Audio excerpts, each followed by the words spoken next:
Acts chapter 3. One day, Peter and John dey go the temple go pray for 3 o'clock for afternoon.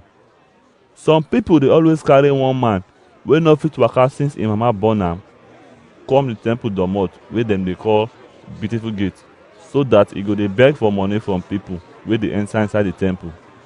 As the man see Peter and John when dem wan enter the temple, e come dey beg dem for money, but dem look am straight for eye come say, "Make you look us." so the man wey no fit waka come look dem well well because e think say dem wan give am money. Peter come tell am, "I no get silver or gold to give you, but na wetin I get I go give you. With Jesus Christ name wey come from Nazareth, stand up, make you begin waka." Peter hold the man for him right hand come drag am up, and at once the man leg come strong. The man jump up come begin waka. He follow dem enter the temple dey waka. Dey jump up and down dey praise God.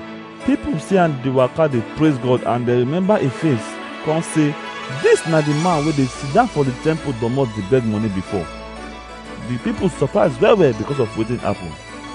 The man still dey jump follow Peter and John with happiness, and the people still dey surprised.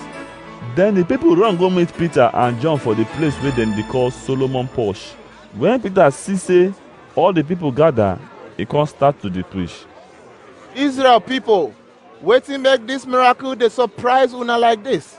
Why una dey look us like say na with our own power or holiness we take make dis man waka? Na Abraham, Isaac, Jacob, and our grandpapa dem God, na him carry him servant Jesus Christ go up, the one wey una reject come give am to Pilate make he judge am, even when he wan free am. Una say una no want Jesus Christ, the holy and righteous person. Instead, una say make dem release another person wey dey kill people give una. Una kill the person wey dey give people life. But God raise am from death, and we bear witness say dis na true. That Jesus Christ name wey we believe, na him make dis man wey una dey see and know well well strong. Yes, na him name don heal dis man as una dey see so.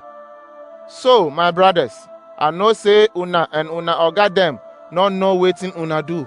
God don talk before through all him prophets say the Messiah go suffer, and he don make am happen through wetin una do. So make una turn from sin come meet God, make he for forgive una, so that una go fit get freedom wey God dey give, and he go send Jesus Christ, the Messiah, wey he don prepare down come meet una. This Jesus Christ go stay for heaven till the time wey God go make everything better again, as he don talk through in holy prophets. Even Moses sef talk before say, Jehovah wey be una God go send one prophet to una, just as he send me, and he go be una family member. Una must obey everything wey he say make una do. Anybody wey no obey that prophet, dem go destroy am, and dem go remove am from God family. God don talk about all these things wey dey happen so, from prophet Samuel time, go reach the prophets wey come after am. All of una get share for inside the promise wey God make with una grandpapa dem through the prophets. Na so he tell Abraham say, na through the pikin wey you go born, na him I go take bless all the family wey dey the world. So, God don raise him servant, and he don send am give una, make he for bless and help una turn from sin come meet am.